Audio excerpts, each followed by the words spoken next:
Olá, queridos irmãos. Bom dia, boa tarde, boa noite ou boa madrugada para quem está me ouvindo em diferentes horários. Que a graça do Senhor Jesus Cristo, o amor de Deus e a comunhão do Espírito Santo esteja com todos nós. Um bom fim de semana se inicia hoje, sexta-feira, e vai até amanhã, sábado, a todos. Na meditação de hoje falaremos sobre interpretar corretamente os textos bíblicos. Antes de começar, queridos irmãos, vamos pausar o vídeo agora, curtam o vídeo, porque muita gente não está curtindo, já vi vídeo com 58 visualizações e não foram curtidos 58 vezes. Então, por favor, pausem agora, todos que estiverem ouvindo, e curtam o vídeo, tá bom? E quem não se inscreveu no canal, aproveite e já se inscreva no canal. Agradeço aos 58 inscritos no canal, tá bom? Quero que tenham muito mais. Um, dois, três, já! Já? Muito obrigado. Agora vamos fazer uma oração antes de começar, para que Deus nos abençoe nesse ensino. Senhor Deus amado, que o Espírito Santo me tome neste momento, que eu seja apenas o seu instrumento, e que abra o coração não só das pessoas que vão me ouvir, mas o meu também, para que nós todos possamos aprender juntos, pois todos estamos no mesmo patamar, no mesmo barco, e precisamos aprender e evoluir, e chegarmos a sermos pessoas preparadas o máximo possível santificadas e purificadas para receber o galardão no final. Para que esse galardão é viver ao lado do nosso maravilhoso Deus, esse Deus benevolente, justo, misericordioso e amoroso que nos ama. Que possamos estar preparados para isso, pois sabemos que a sua volta, meu Deus, está cada vez mais próxima. Que assim seja, meu Deus, que os três maiores professores do mundo estejam aqui conosco. Deus Pai, Deus Filho e Deus Espírito. Que assim seja. Amém. Queridos irmãos, muitas pessoas estudam a Bíblia, mas não conseguem interpretá-la corretamente em muitos momentos. E acabam praticando uma exegese. E o que é exegese? Exegese é quando nós, leitores, quando estamos lendo algo, nós acrescentamos no texto as nossas ideias. Você entendeu? Então é uma exegese. Mas quando a gente interpreta a Bíblia, nós não podemos fazer exegese.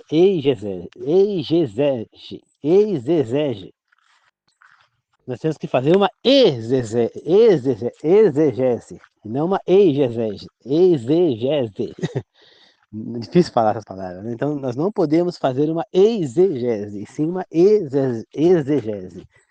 Qual a diferença? Exegese é quando a gente subtrai informações de dentro do texto, entendeu? Agora, exegese é quando você adiciona ideias suas no texto. Você entendeu? Então, nós temos que fazer uma exegese, que é retirar do texto informações, né? Que nem, por exemplo, um texto que fala lá, acho que em Mateus, né? Que Jesus está falando, pior é o que sai da boca, não que entra. Muitas pessoas, muitos irmãos, até sinceros, utilizam desse texto para falar que Deus estava ali, Jesus estava falando que podia comer as carnes imundas, né, autorizando o consumo, né? Mas quando a gente lê o contexto daquele texto, que a gente compreende o que estava sendo falado, a gente vê que o texto não tem nada a ver com carne imunda, né? O que estava sendo citado ali? Jesus Cristo chega com os seus discípulos a uma casa onde eles foram se alimentar.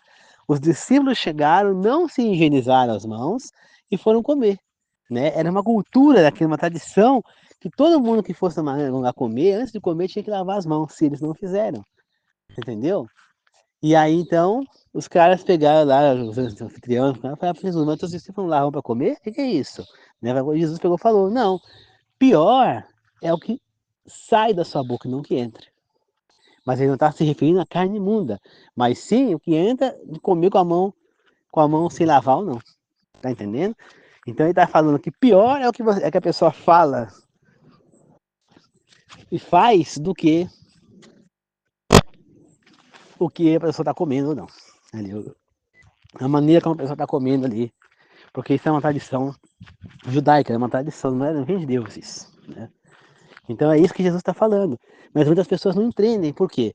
Porque muitas vezes, para interpretar um texto, a gente tem que fazer hermenêutica. O que é hermenêutica? Eu já falei sobre isso. Hermenêutica é a ciência da interpretação. Então você vai interpretar. Então a primeira coisa que você vai fazer é quando foi escrito esse texto? Quem eram os reis da época de quando esse texto foi escrito? Qual era a tradição, cultura daquele povo na época que esse texto foi escrito? Qual é a intenção do assunto principal aonde está esse versículo, onde está incluído esse texto, né? Como eu fiz aí falando com vocês. Então, qual é o assunto principal? Eles estavam comendo com a mão sem lavar, estavam comendo sem lavar as mãos. Então, este era o assunto principal. Entendeu? Então eu não posso falar que ele está falando sobre carnes imundas quando o assunto da história não tem nada a ver com carnes imundas. Então, eu entendendo o contexto, eu entendendo tudo certinho, eu indo atrás desses assuntos, eu vou conseguir interpretar melhor um texto, né? Porque para hoje, por exemplo, nós hoje em dia, a gente lê lá, por exemplo, que Jesus se compadeceu da viúva e ressuscitou o filho, o que as pessoas, a maioria das pessoas hoje em dia vão entender? Que ele ficou triste por ela estar perdendo o filho dela, filho único, e ele então foi lá e ressuscitou o rapaz, por misericórdia a ela, pelo sofrimento que ele viu dela. Mas não foi só isso. Teve muito mais por trás disso. Quando você estuda essa hermenêutica e faz esse estudo da época, você vai ver em que época que passou essa história. Ah, essa história foi lá mais ou menos no ano 30 e poucos depois de Cristo. Sim. Como era a cultura daquela época? Referente a uma viúva, por exemplo. Uma mulher viúva, ou ela deveria ser cuidada pelo pai, ou pelo marido, ou pelo filho. Essa mulher provavelmente não tinha mais pai. Ou não ia ter ele para a vida inteira. Ela era viúva, ela não tinha marido. E ela perdeu o único filho que ela tinha. Então, quem é que ia cuidar dessa mulher na velhice dela ali naquele momento? Quem? Ninguém. Porque aí ou ela teria que virar prostituta, ou ela teria que virar empregada de alguém e acabar virando uma prostituta, porque a maioria dos homens naquela época eram sem vergonhas e eles acabavam por abusar das empregadas, acabavam obrigando elas a fazer o que não queria com eles, né? Porque elas eram praticamente servas, não eram empregadas, né? Então, e Jesus, vendo essa situação, o que ia ser dessa mulher, o sofrimento dela estar perdendo o único filho, e ainda não teria mais ninguém para cuidar dela, Jesus sentiu misericórdia e ressuscita o seu filho para que ele pudesse cuidar da sua mãe. Né? Assim como quando você vê João se jogar no lago do óleo lá e não morreu, né? E você vê o texto de Jesus lá na cruz. João, esta é sua mãe, cuide dela. Mãe ou Maria, mãe, né? Esse é o teu filho amado, ó. Vá com ele. Então, ele entrega João para cuidar de sua mãe. Isso nos indica o quê? Nós entendemos essa tradição da época, nós entendemos o quê? Que Maria não tinha outros filhos. Jesus era o filho único de Maria. José tinha outros filhos. Do primeiro casamento dele, ele era viúvo quando casou com Maria. Porque José já tinha seus 30 anos quando casou com Maria, quando ficou noivo de Maria, que tinha 12. Entendeu? Que foi quando ela deu a luz a Jesus. Então, José já tinha filhos. Quem não tinha era Maria. Né? Então, Maria não teve outro filho. Por isso, Jesus intercedeu por ela e entregou João para cuidar de sua mãe, já que ele estava morrendo na cruz. E João levou Maria para casa dele. E aí vocês verem quem é o único apóstolo que não foi morto, que morreu de morte natural. João. E por que João? Porque João, ele tinha a incumbência de cuidar da Maria, da mãe de Jesus, até a sua morte. Então ele não poderia morrer antes dela, porque senão ela ia ficar desamparada. Então Deus não permitiu a morte de João antes do combinado para que ele pudesse cuidar de Maria. Né? E assim foi, João cuidou da Maria até o fim. Né? João foi jogado no óleo fervendo e não morreu. Deus não permitiu, foi o único apóstolo que não foi morto, foi ele. Aí muitas pessoas falam, João era o discípulo amado, era o apóstolo amado, porque Jesus amava mais a ele do que aos outros. Não, não é isso.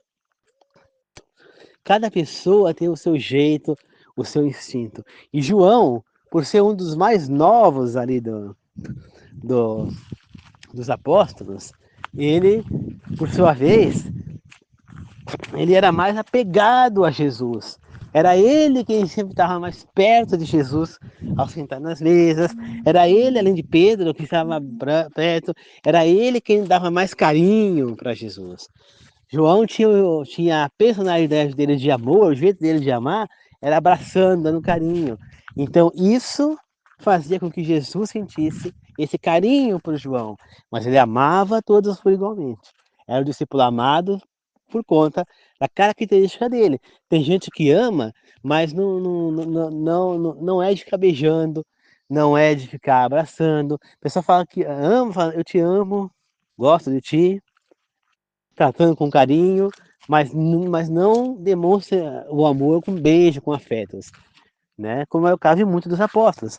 Já João era um apóstolo que ele era muito amoroso com afetos. Então ele beijava Jesus, ele abraçava Jesus, e por isso ele era chamado do apóstolo amado, né?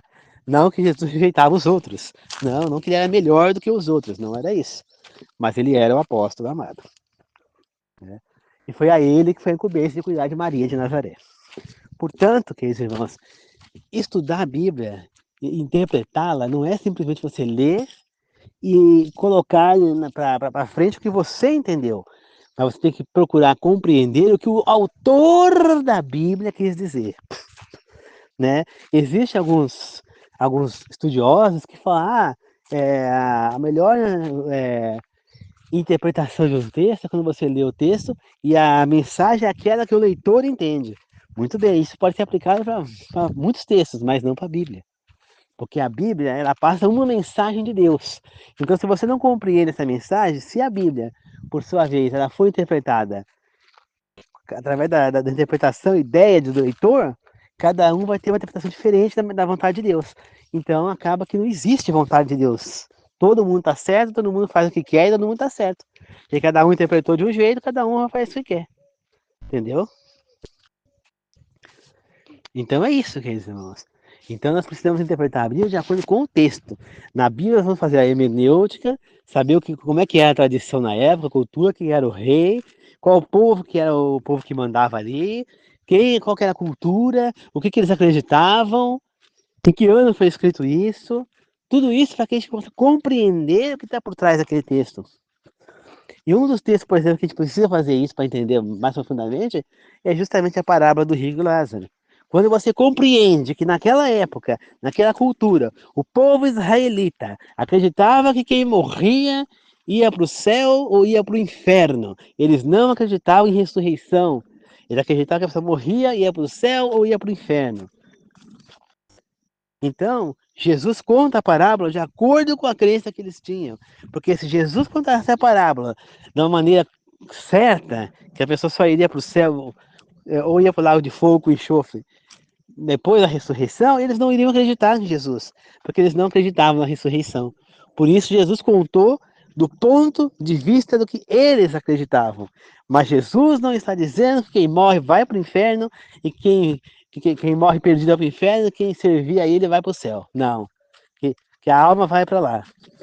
Até porque quando você começa a interpretar o texto, você vê que o rico fala o quê? Fale para Lázaro molhar o dedo na água e pôr sobre minha língua, porque eu sinto sede. O espírito sente sede? Não. O espírito tem língua? Não. O espírito tem fome? Não. O espírito tem dedo? Não. Então o rico e o Lázaro estavam queimando com o corpo. Com o corpo. Então eles não estavam lá em espírito, como muita gente acredita, que a pessoa morre e vai em espírito para o céu ou vai em espírito para o inferno. Não. Eles estavam lá com o corpo. Tá certo? Então, queridos irmãos, nós temos que aprender a interpretar os textos bíblicos da maneira correta, porque senão nós compreendemos as coisas erradamente e passamos para frente.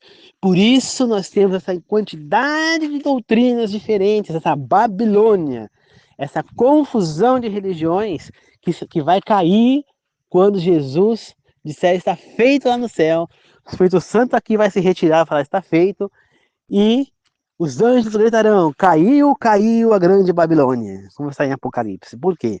Porque chegou o momento de Jesus voltar para buscar o remanescente, vai buscar o povo de Deus, os sinceros adoradores que realmente aceitaram Jesus.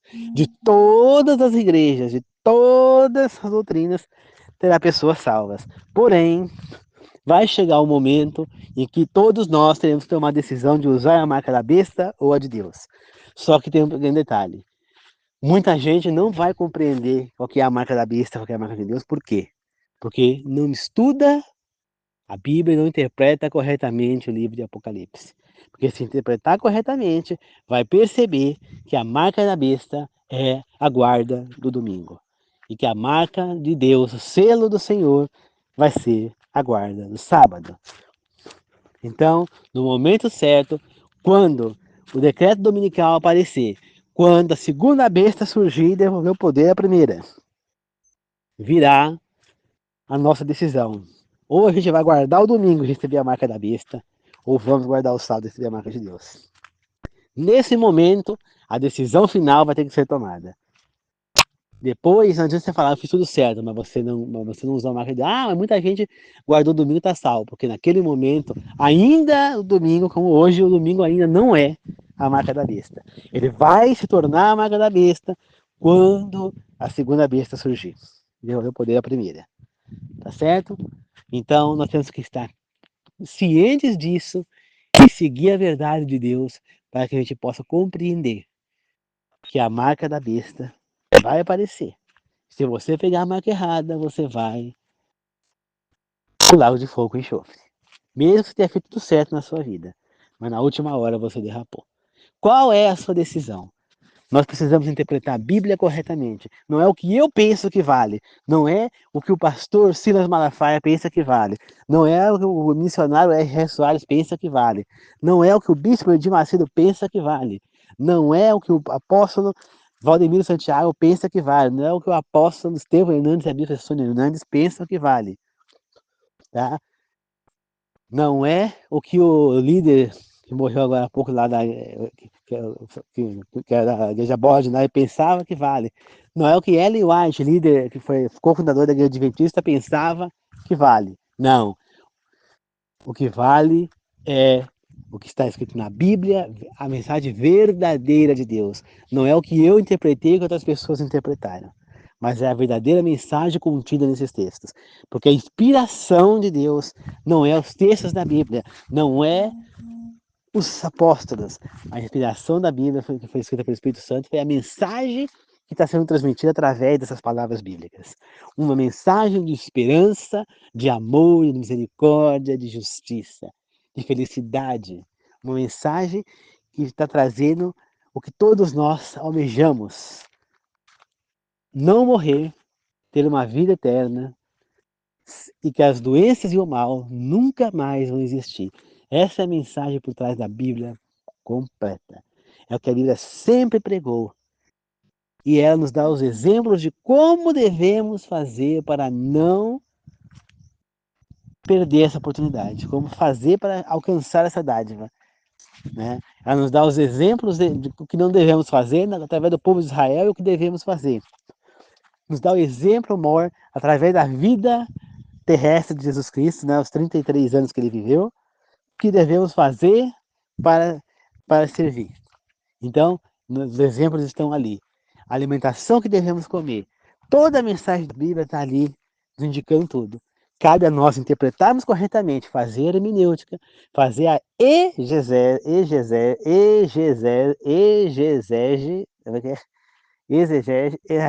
aquilo que eu falei já antes, trava a língua para falar, exegese, isso,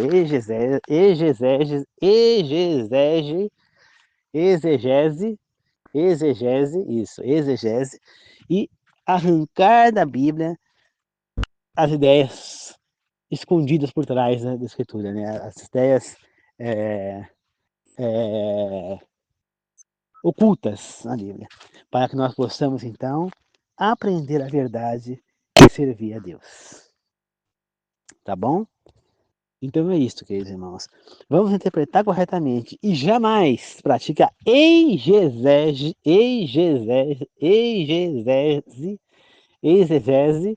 ao invés da exegese, né?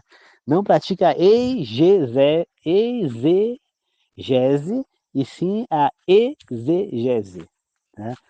Não podemos incluir ideias no nosso texto, mas sim retirar do texto e aprender a mensagem que está por trás. Se nós fizermos isso, nós compreenderemos a mensagem, compreenderemos a verdade e não seremos enganados quando a segunda besta surgir. É por isso que nós, adventistas do sétimo dia, comemos a Bíblia dia e noite, estudamos a Bíblia dia e noite, nos arriscamos a falar que quem participa dessa doutrina acaba por fazer um curso de teologia gratuito, porque nós estudamos a Bíblia de ponta a ponta, nós estamos o tempo inteiro em contato com a palavra de Deus. Olha, por exemplo, o meu exemplo, que não sou tão esforçado assim, mas olha só meu exemplo.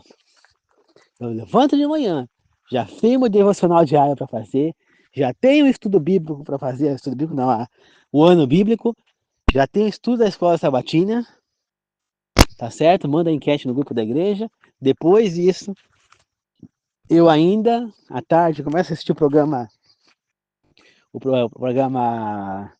Vida e Saúde, depois assisto as programações da TV Novo Tempo à noite, tudo falando sobre a Bíblia, né?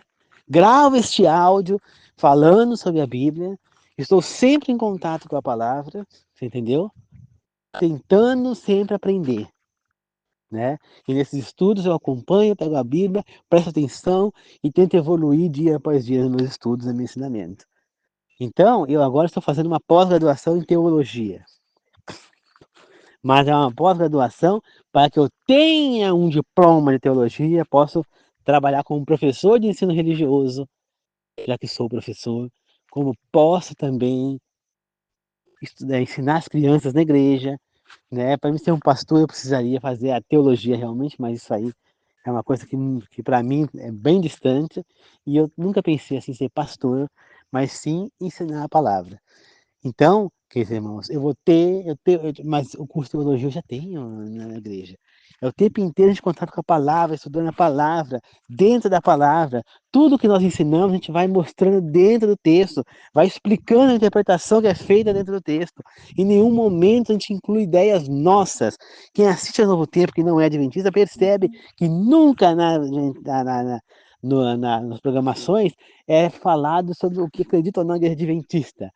É mostrado o que é escrito na Bíblia, através o que está oculto ali, é mostrado lendo os textos, que nem ontem o pastor Felipe Amorim estava no programa Bíblia Fácil, ele estava falando a respeito de avareza e mostrou alguns textos, e dentro desses textos ele pegava, vamos ler aqui em Jó, e ele ia tirando as ideias dos textos e mostrando para a gente, e pegando um versículo da Bíblia, comprovando o que ele estava falando, e essa é uma característica dos ensinamentos do Novo Tempo e também da Igreja Adventista.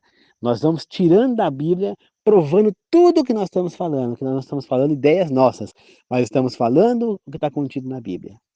E é isso que nós tentamos fazer. Não é impor ideias, não vou colocar a minha ideia e achar tal coisa, não. Eu vou impor o que a Bíblia está ensinando. E é isso que eu faço também aqui nos meus áudios. Eu sempre retiro da Bíblia tudo que tem que ser aprendido. Eu não uso muitas vezes os versículos bíblicos, porque eu teria que preparar, e eu prefiro falar na lata dessa maneira. Eu não me preparo para isso, eu não faço um texto, eu não estou com um texto aqui lendo isso.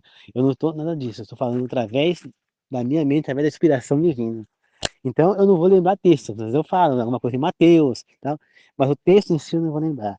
Eu sei apenas dois textos que eu sei de cor da Bíblia, que é tudo posso naquele que me fortalece, o Senhor é meu pastor e nada me faltará. É só o que eu sei da Bíblia. Agora, eu sei que um está em Salmo 91, o outro está em Filipenses, mas agora não me fala onde, né? E sei que essa mensagem que eu sempre falo no começo, no início da meditação aqui, né?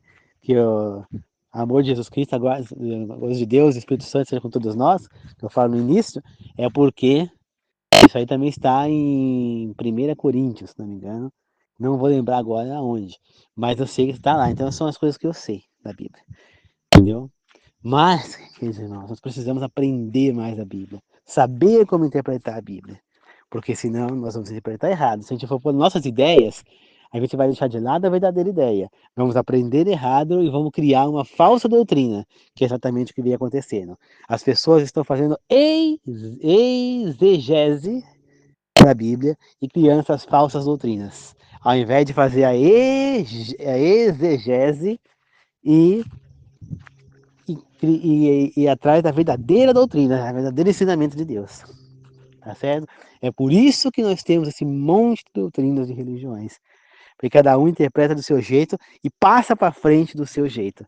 Criou doutrinas, movimentos religiosos em cima das suas ideias, não das ideias bíblicas. É o que acontece na maioria, se não for em todas as igrejas. Entendeu? Mas como que eu vou saber se está certo ou errado que eu estou me ensinando? Quando você chega na sua casa, senta na sua mesa, põe a bunda na cadeira e estuda a Bíblia. É assim que me ensinaram na faculdade. Se você quer tirar nota 10, você quer estudar, quer aprender, você tem que pegar a sua bunda e cansar lá na cadeira, sentar lá, deixar cansar a vontade de ficar sentada. Estuda para você aprender. A Bíblia também é assim. Põe a sua bunda na cadeira, deixa ela cansar, suar, doer, mas continua sentado estudando a sua Bíblia. Ali você vai interpretar, ali você vai pesquisar. Tem um notebook, um computador do lado e pesquisa cultura o que era naquela época. Se você tem uma Bíblia de estudo, como eu tenho a Bíblia de Estudo Enders, e eu tenho também a Bíblia do Discípulo, ali já tem algumas instruções no início do livro da Bíblia. Que ele foi escrito em tal época, quem o escreveu, como era a cultura, quem eram os reis, o que acontecia no mundo naquele momento. Então, para a gente poder compreender a Bíblia. Sem isso, a gente não sabe, não está lendo, mas é como se estivesse lendo uma história. E a Bíblia não é um livro de história para você ler. É um livro, na verdade, a Bíblia é uma mensagem divina deixada por Deus para toda a humanidade, para que nós possamos seguir a sua vontade e alcançar o que Jesus Cristo está nos oferecendo, com o seu sacrifício na cruz, que é a vida eterna. A Bíblia não é um livro de história comum. A Bíblia não é um livro que você está lendo ali para se divertir, para se entreter. É um livro onde você está estudando a lei da vida. É um manual para que você aprenda a viver corretamente e alcance a vida eterna de Jesus Cristo está oferecendo. É um manual para que você não tenha doenças graves como câncer, infarto, AVC, doenças que são causadas por má alimentação, por não seguir as orientações divinas. Eu mesmo estou me preparando para começar a seguir melhor as orientações divinas. Eu já comecei a voltar a ter mais com a Bíblia e deixei o videogame mais de lado. Tá, hoje eu jogo no máximo meia hora, 1 hora estourando no videogame. Ontem eu não joguei nem meia hora, joguei 10 minutos.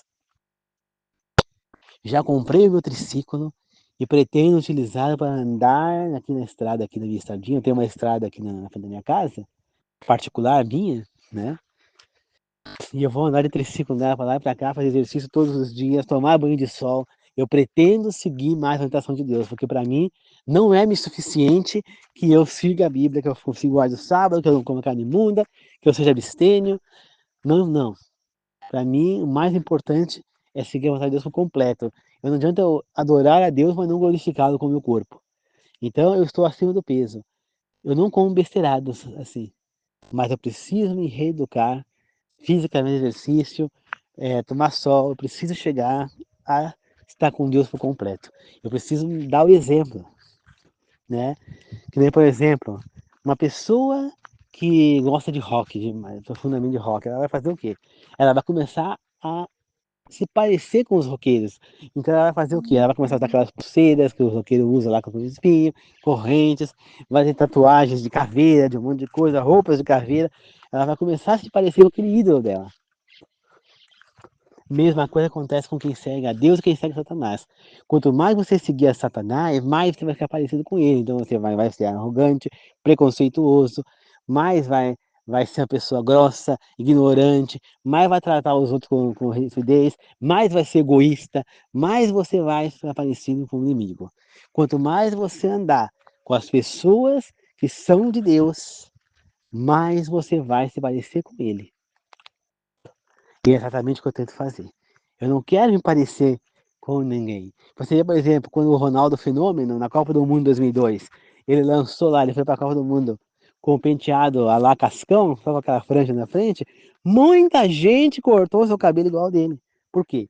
Porque para muita gente, o Deus deles não era o Deus único do céu, era o Ronaldo Fenômeno. Quando você idolatra um jogador, quando você idolatra qualquer pessoa, qualquer artista, você está seguindo ela como deusa ou como Deus e não o Deus único. Você está adorando aquilo ali. Tá? Não é porque a atriz lá de Hollywood, Sandra Bullock, né? Ou a Cameron Diaz, né? Ou a mulher lá do Michael Douglas, Catherine Zeta-Jones, né? Tá vestida de um jeito que as seis mulheres têm que se vestir igual ela. Ah, não, ela tava com um vestido lindo, você vai lá e com um vestido igual dela, nem precisa piratão para falar que tá vestido igual a ela, uma pulseira igual a dela. Quando teve aquela novela, o Clone, a Jade, que era atriz, interpretada pela atriz Giovanna Antonelli, usava lá uns anéis diferentes, que pegava o dedo inteiro, que é o anel tipo lá dos árabes, né? Que eles pegavam, dobravam o dedo e dobrava junto, ele tinha movimento, né? O anel, e usava uma pulseira que vinha da coisa. As pessoas começaram a usar isso. Por quê? Só porque a Jade na novela usava? Você não tem que querer se parecer com ninguém, você tem que querer se parecer com Deus. Tá certo?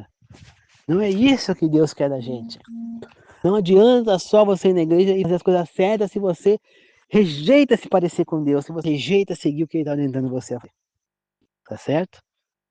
Então nós precisamos, queridos irmãos, se parecer com Deus. E é o que eu quero fazer. Deus não é obeso. Deus não é gordo. Tá? Deus não se alimenta errado lá no céu. Então é o que eu pretendo fazer da minha vida. Eu já comprei o meu triciclo, eu deixei lá para o rapaz completar lá de montar, porque ele vem pré-montado. Amanhã eu vou pegar meu triciclo e amanhã ainda não vou andar com ele aqui, porque a estrada está com mato, vai ser roçado, o Rafa vai voltar domingo, e amanhã também é sábado, meu dia de descanso, onde eu fico devotado o dia inteiro com mensagens divinas. Eu não vou ajudar ninguém, não vou na casa de ser visita, mas eu fico o tempo inteiro metido na palavra de Deus. Entendeu? Aí no domingo ele vai vir roçar, na segunda, se depois que ele roçar, eu posso ver se eu ando no domingo ou na segunda-feira. Porque domingo vai ser difícil andar, porque eu tenho curso no domingo de manhã, né? Que à tarde vai estar chovendo, mas eu quero andar com o meu triciclo, eu quero fazer exercício e deixar de ser uma pessoa, como é que é a palavra? Que é a causa de nós casos de infarto, coisa, pessoa, pessoa muito parada, né? Me fugiu a palavra agora, que é a pessoa que é muito parada, sedentária, lembrei. Eu não quero ser um sedentário mais. Eu me sinto muito cansado, eu tenho arritmia, eu preciso exercitar para não ficar com essa canseira toda. Então, queridos irmãos, nós precisamos nos voltar para Deus. Deus é o único que pode nos salvar. Nada nessa vida mais vai poder te salvar. O dinheiro não vai poder salvar você de nada, só Deus pode. E na hora que for a da sua morte, não é o dinheiro, não há nada que vai impedir você de morrer. Quando for a da sua morte, você vai morrer. E acabou. Tá certo? A não ser que Jesus volte antes. Então, queridos irmãos, não acha que você tem milhões de dinheiro, aí de reais, coisa que vai salvar você. Não. O dinheiro salvou o Bruno Covas de morrer de câncer, o Mário Covas, salvou o José de Alencar de morrer de câncer, salvou a Rita Lee de morrer de câncer, salvou o Silvio Santos de morrer de pneumonia, salvou o Ike Batista, que era dono de um monte de mercados aí, de morrer de pneumonia, salvou o Ari Toledo, salvou o Cid Moreira. Não adianta, queridos irmãos. Quando chega a hora, não há dinheiro que salve ninguém. Né? O dinheiro não vai salvar você. Se você conseguir uma vida estabilizada, ter o seu plano de saúde, é tudo o que você precisa para viver. Né? Se você precisar de um socorro, você vai ter o socorro ali. Agora, quando chegar a hora, seja qual plano você tiver, você vai, não tem jeito. Então, aprenda a não querer mais do que você precisa para viver. Como eu estava no estudo ontem, falando sobre a avareza lá no Vida Fácil, gente, não há nada de errado você querer ter um carro do ano, você querer ter, ter um apartamento na praia, querer ter algo, como eu sempre quis. Meu desejo é ter uma escola, né? Eu sempre quis ter um apartamento na praia, uma escola, a minha, uma casa em Caldas, em Minas Gerais, e uma casa na Bahia, em Tororó e Itati, na Bahia. né? E é também minha vontade, é um grande sonho para mim que eu estou realizando, então meu triciclo, né? Triciclo é bicicleta, né? Só que é com 2 rodas atrás. E também é um grande sonho para mim ter a minha, que eu vou realizar, ter meu tablet. Eu sempre quis muito um tablet e ainda não comprei.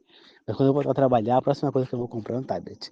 Então, queridos irmãos, é uma vontade. Isso é avareza? Não. Agora, quando eu faço disso, meu Deus, aí torna-se avareza. Se eu tiver que falar, eu vou deixar de viver, eu vou comer só pão e água para poder não gastar nenhum centavo, eu vou morar embaixo da ponte, comer pão e água para não pagar imposto, para não pagar nada, para todo o dinheiro que eu ganhar juntar. Aí eu vou pegar e vou ganhar 5 mil hoje, ganho 5 mil no mês que vem são 10, ganho no outro 5 mil são 15, no outro mês 20, em um ano ganhando 5 mil eu ganho 60 mil, em 2 anos eu ganho 120 mil, compro meu carro importado, morando na rua, sem ter onde morar, eu vou morar dentro do carro, né? Então quer dizer, isso é avareza, entendeu? Eu querer comer pão e água, morar embaixo da ponte, para não gastar dinheiro para poder comprar. Não dá, queridos irmãos. Isso aí sim é avareza. Quando você se abdica da vida para poder ter outra coisa, você está sendo avarento. Você tem que viver, você tem que ter um dinheiro guardado, tem para uma eventualidade que você precisar de alguma coisa. Mas você não pode para estar estabilizado na vida, sempre. Você pode perder o emprego e ter um dinheiro guardado para você viver enquanto você não acha. Que nem eu, por exemplo, como professor.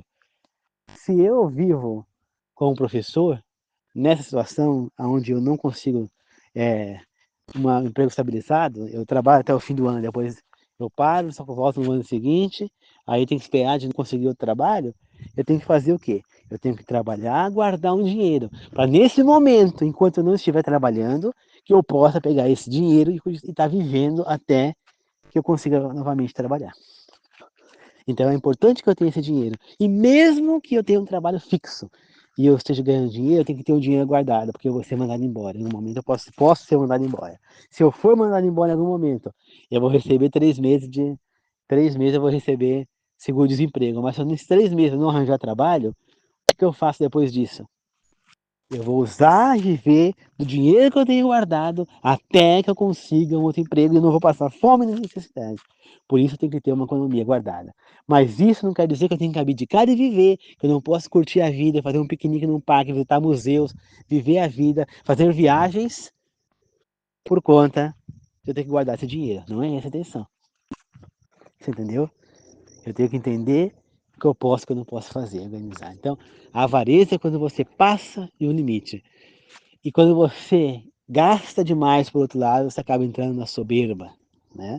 Eu, por exemplo, eu já gastei quase todo o dinheiro que eu ganhei. Porém, eu gastei em coisas úteis. A única coisa burrada que eu fiz foi gastar coisa com videogame lá, negócio de jogo. Jogo que eu nem tô jogando mais, graças a Deus. Então aí eu falo pra você, eu joguei dinheiro no lixo. Joguei, foi 2 mil reais no lixo. 2 mil e tanto, no lixo. Coisa que eu me arrependo amargamente. Entendeu? Joguei no lixo. No lixo. Mas fora isso, o resto eu empenhei em coisas importantes para mim. Eu empenhei quase 6 mil para fazer esse curso que eu estou fazendo. Empenhei agora mais ou menos 2.500 para ter esse triciclo com uma garantia estendida, inclusive. Entendeu? E eu gastei é, em parte ajudando a pagar alguma coisa. Então, eu não joguei dinheiro fora. Parte do dinheiro que eu ganhei, eu doei para a igreja em dízimo, 10% do tudo que eu ganhei. Você entendeu? Então, eu fiz o que eu achava que devia fazer com o meu dinheiro. Agora, eu não vou esbanjar. Ah, eu tenho ainda uma continha na conta. Ah, eu vou pegar essa continha e vou comprar meu tablet. Eu poderia comprar, eu tenho dinheiro suficiente para comprar o tablet. Mas eu vou acabar com todo o meu dinheiro. Por quê? Eu estou precisando desse tablet agora? Não, não estou. Agora, no caso do triciclo, eu estava precisando dele agora? Estou, porque eu preciso fazer exercício e eu não tenho eu não consigo mais caminhar aqui. Depois que a minha cachorra se foi, eu perdi completamente o desejo disso, porque eu caminhava com ela. Então era eu e ela para lá e para cá, correndo para lá, para cá. A gente fazia exercício, porque os dois estávamos gordos, né? E depois que ela se foi, eu não tenho mais essa vontade, não consigo. Assim. Eu olho para lá, para mim, me dá aquela dor no peito, aquele aperto assim, ela. Então eu quero o triciclo porque, além de estar me divertindo durante o triciclo, era um sonho, né? Eu sempre vi as pessoas andando de bicicleta e nunca pude andar, porque eu nunca aprendi. Eu tinha uma bicicleta da época, mas eu não conseguia andar na bicicleta, porque eu tenho problema de coordenação motora. Aí eu fiz o quê? Eu então acabei vendendo minha bicicleta para uma bicicletaria lá em São Paulo, porque ela estava enferrujando, eu não conseguia andar, né? Então eu vejo que minha prima passando para cá de bicicleta, eu falo, eu não posso andar numa bicicleta, eu não posso me divertir numa bicicleta. Por que que eu não posso? Não, eu quero uma bicicleta, mas eu não posso andar porque eu não sei andar. Então eu falei, eu quero um triciclo. Quando eu ouvi o triciclo, desde a primeira vez que eu vi, eu fiquei doido para ter um. Olha, isso aí já faz uns 15 anos, a primeira vez que eu vi um triciclo desse. Foi lá na praia que eu vi, se não me engano, a primeira vez que eu vi. Eu fiquei doido para ter um triciclo desse. E nunca, esses anos todos, meu pai e minha mãe me deram esse triciclo.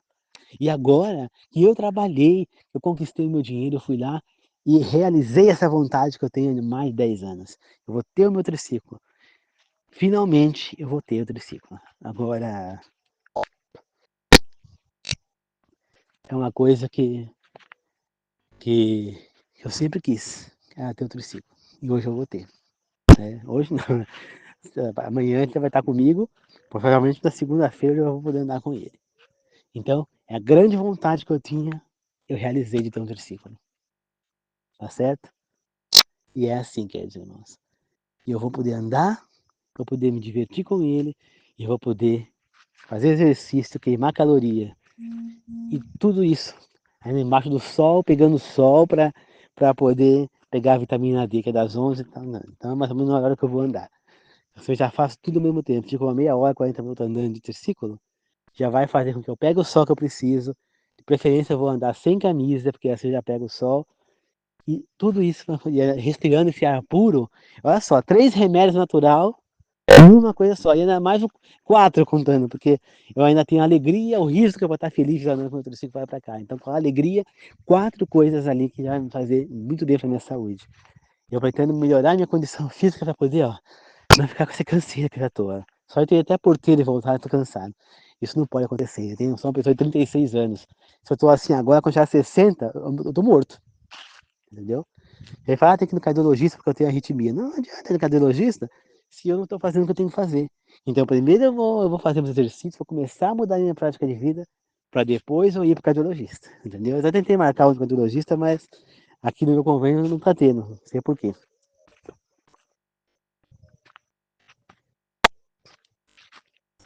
Tá certo? Então é isso, queridos irmãos. Que nós possamos é, ter a ter alegria, ter vontade de servir a Deus e seguir os 8 remédios naturais. 9 remédios naturais, que eu ponho o 9 o riso, né? Para quem não sabe, os 9 remédios naturais são tomar, respirar ar puro, exercício físico por dia, pelo menos uma meia hora de exercício físico, tomar pelo menos 15 minutos de sol, das 11 até as 3 para pegar a vitamina D. Depois nós temos como quarto remédio natural, eu já falei 3, né? Agora, o quarto é a alimentação saudável, as coisas naturais. O quinto remédio natural é a temperança, ou seja, o equilíbrio. Você pode comer as coisas naturais, mas não esqueça de ter a temperança ali, entendeu? De ter a temperança. E depois, então, você comer, tô comendo comida saudável, beterraba, cenoura, aí você come 2 quilos de comida. Não, você tem equilíbrio. Tudo demais é veneno. Lembra-se disso. Né? Tem que comer o suficiente. Alimente-se, não coma, alimente-se. É diferente. Né? Comer é você enfiar para dentro tudo que você quiser comer. Alimentar é você comer as coisas que vão te dar as substâncias que o seu corpo precisa para funcionar necessário. Por isso que o prato tem que ser bem colorido, tá certo? Outro remédio natural, acho que é o sexto já, né? O sexto remédio natural é tomar água. Tomar pelo menos 2,5 litros de água. Então, andando de triciclo, eu já vou deixar junto comigo uma garrafa de água para que eu possa matar a sede, né, tomar água. Você entendeu? E por fim, queridos irmãos, o descanso, dormir no máximo 10 horas, estourando 11, e dormir pelo menos 8 horas por dia. E é importante que essas 8 horas, a maior parte delas seja no período noturno, porque é à noite que o nosso corpo vai soltar substâncias que vão relaxar, que vão revitalizar o nosso corpo. É outra coisa que eu preciso seguir também, que eu pretendo começar a pôr em prática. E também o descanso do sábado, juntamente, né? Porque quando você descansa somente no sábado, você se abdica de qualquer problema que você tenha, qualquer coisa da sua vida, para pensar só em Deus e deixar totalmente descansar os problemas. Entendeu? Então é um descanso necessário também. E por fim, a fé em Deus, né? O oitavo remédio natural é a fé em Deus, que você possa confiar em Deus e ter Deus consigo. E o nono remédio natural que eu, Ângelo, coloquei como nono remédio natural, e que muitos médicos falam isso, que o melhor remédio, que um dos grandes remédios, o maior remédio que nós temos é o riso. Tá? É rir. Portanto, ria, assista coisas que façam você rir, mas não deixe de estudar a palavra de Deus para assistir coisas que façam você rir, que é exatamente o que eu estava fazendo. Eu estava assistindo Chaves, estava assistindo Caminho Escondido, eu estava rindo, mas eu não estava estudando a palavra de Deus. E agora que eu voltei a estudar, eu tenho mais probabilidade para falar com vocês, mais preparado. Juntando tudo isso, a gente consegue ter uma saúde quase que perfeita. Então, queridos irmãos, e o riso, você vê que nos hospitais, muitas vezes, os médicos vão se vestir de palhaço, de coisa para fazer os pacientes rir, porque é importante para ajudar eles que o corpo começa a combater as doenças que a pessoa tem, qualquer ela que seja. Por isso é um dos remédios naturais, é o riso. Então nós temos que rir, tá? E temos que entender que não é porque nós nos tornamos adultos que a criança morreu dentro da gente, que a gente não precisa fazer mais nada, não podemos trabalhar já a criança, né? Eu estava outro dia lendo um gibi e estava lá a história do Cascão, do Gastão não, do Chico Bento. E aí ele viu o Niolau lá triste e foi conversar com ele porque ele estava triste porque ele queria fazer as coisas que ele fazia quando criança e não podia mais porque agora ele é adulto. E o Chico falou, por que você não pode fazer mais só porque é adulto? Né? E aí o Chico levou ele lá para nadar no rio, levou ele para brincar não sei do que, depois eles foram no vizinho apanhar goiaba lá, subir no pé e apanhar goiaba do vizinho, né?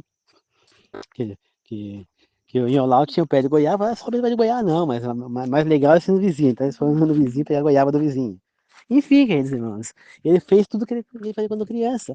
Por que eu não posso? Quer dizer que só porque eu sou adulto agora, tenho 36 anos, eu não posso brincar de esconde-esconde? Eu não posso correr? Eu não posso jogar bola? Eu não posso andar de bicicleta? Eu não posso brincar de videogame? Eu não posso assistir Chaves? Não posso assistir Pica-Pau, Perna Longa, Castelo Rá-Tim-Bum? Eu não posso rolar no chão com uma criança e brincar?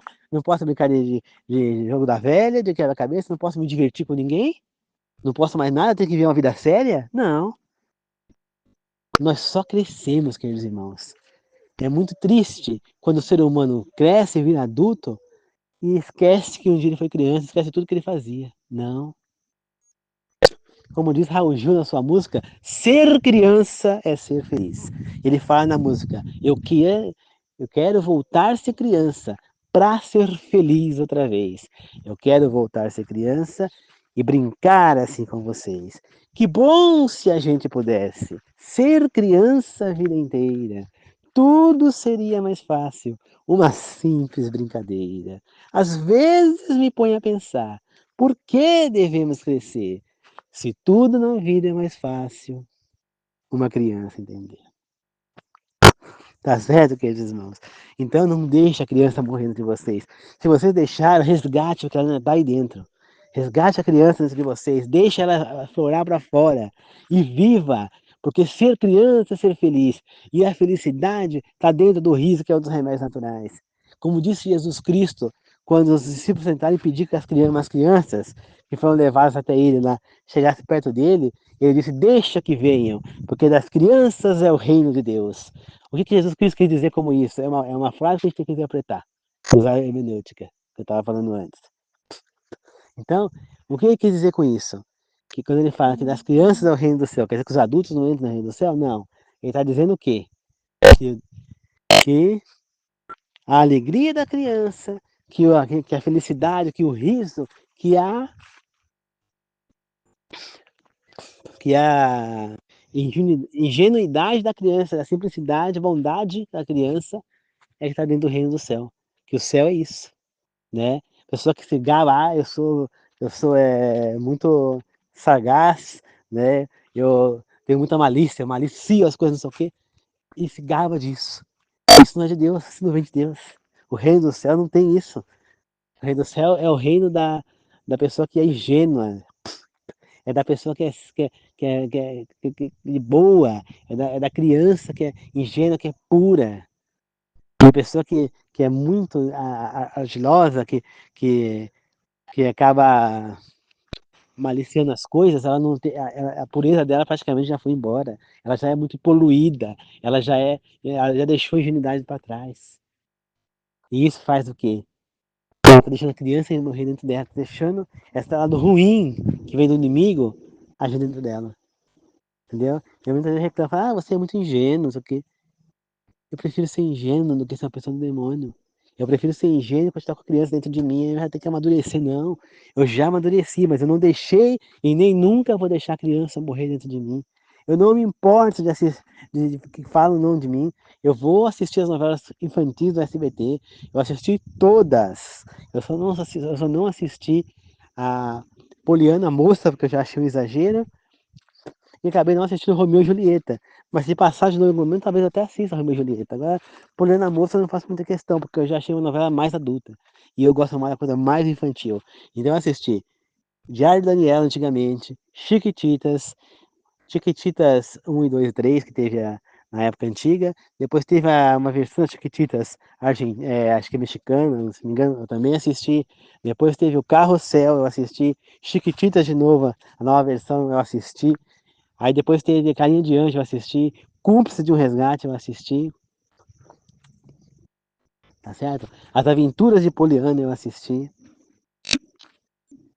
Agora estou assistindo a Caverna Encantada. Por quê? Porque são novelas que eu tenho certeza que eu posso pegar o meu filho para assistir que não tem problema. Como também as novelas bíblicas da Record. Agora, eu tenho certeza, qualquer coisa que eu não possa colocar o meu filho para assistir, quando eu tiver um filho, eu também não assisto. Porque o que uma criança não pode ver, eu também não posso.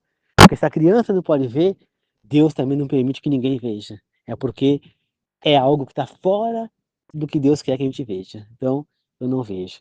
Por isso eu já abdiquei muito tempo, já há muitos anos que eu não assisto mais novelas da Rede Globo, nem sequer assisto essa emissora. Tá? Então, eu sempre evito. Por quê? Porque eu não gosto dessas coisas. Às vezes eu me dá vontade de assistir novelas antigas da Globo, né? Como a Da Cor do Pecado, Beijo do Vampiro, né? Que eram novelas menos poluídas do que hoje em dia. Essas novelas você podia até assistir. Agora, hoje em dia, é um tal de homossexualidade pra lá pra cá, beijo entre homem e homem, beijo entre homem e mulher, cenas de sexo. Gente, isso aí já virou um antro de prostituição, já não é mais o que era antigamente. Eu não vejo mais isso. Não vejo mesmo. Entendeu? Então, é o que eu sempre falo, eu vou assistir o que tiver escrito lá, que é permitido abaixo de 10 anos, é o que eu vou assistir. Agora, se tiver escrito lá que não pode, que não é, ou é livre ou abaixo de 10 anos, ou livre, eu vou assistir. Agora, o que tiver escrito lá que não pode menor de 18 anos, não, eu não assisto. Não me ponha pra ver essa porcaria porque eu não vou assistir. Então, deixemos que a criança não morra dentro de nós, que a pura, ou seja, quando eu falo isso, que a pureza não morra dentro de nós, que a inocência não morra dentro de nós, que nós continuamos a ser pessoas simples, humildes. E é isso que tanto Jesus quanto Raul Gil faz nessa música. Ser criança outra vez, por quê? Porque quando a gente é criança, a gente só pensa em brincar, em ser feliz, em viver a vida. A gente aprende mais fácil. Agora, quando a gente fica adulto, a gente tem que trabalhar e ver os problemas da vida e as pessoas não conseguem mais aprender quase nada, porque a cabeça dela já se fechou para aprender, é mais difícil. Tá certo? O cérebro está mais gasto. Então é isso, queridos irmãos. Muito obrigado a todos, que todos possam estar compreendendo que nós precisamos ser mais próximos de Deus, ser mais parecidos com Ele, tá bom? Tá certo, queridos irmãos? Vamos fazer uma oração de encerramento? Senhor Deus amado, que o Senhor me use, que o Senhor possa nos abençoar.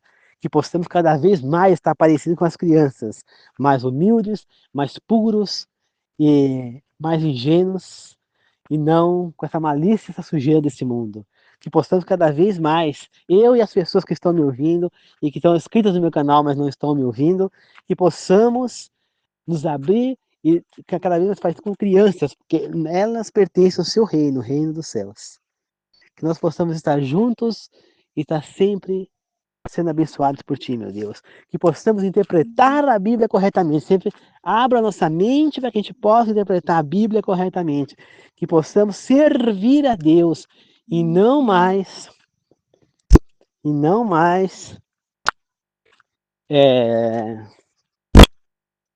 não mais servir o inimigo. Que nós possamos aprender realmente a escrito, praticar a hermenêutica e a exegese, e não praticar a exegese, que é colocar nossas ideias, mas que nós retiremos as ideias e compreendamos a sua verdadeira mensagem oculta por trás dessas palavras da Bíblia. Que nós possamos aprender, evoluir e estar preparados para o momento da vida eterna. Que nós possamos encontrar contigo, que é o nosso maior galardão, maior presente. Não é riqueza, não é ter vida eterna, não é estar com nossos entes que já morreram, mas é estar vivendo com o Senhor. Que nós possamos ser humildes de coração, querer coisas não só para nós, mas para o bem de todos. Não adianta e nós queremos ter algo e esquecemos de que outras pessoas também precisam de certas coisas. Temos que querer ter dinheiro não só para nós, mas para ajudar a todos que precisam, que nós pudermos fazer para ajudar. Que possamos ser humildes, simples, que a avareza e os 7 pecados capitais não entrem em nossa vida. Que assim seja, meu Senhor. Abençoe a todos que estão inscritos no meu canal e a mim também. E que todos que estiverem trabalhando, que possam voltar para casa em segurança. Que Deus abençoe a todos. E, por favor, também oro pelas pessoas que estão pedindo orações para mim no meu grupo aqui de orações. E peço também orações pelas orações que foram feitas na reunião de pedidos, que foram feitas na reunião de domingo da igreja. Que todos possamos orar, que as pessoas possam ter o conforto necessário. Atenda essas orações, meu Deus. Que assim seja conosco sempre. Em nome do Pai, do Filho e do Espírito Santo. Obrigado, Deus. Amém. Obrigado, queridos irmãos. Que a graça de Jesus Cristo, o amor de Deus e a comunhão do Espírito Santo esteja com todos nós. Que assim seja. Eu oro, agradeço e glorifico o nome do Pai, do Filho e do Espírito Santo. Amém. Falou, meu Deus. Até mais. Obrigado, meus irmãos.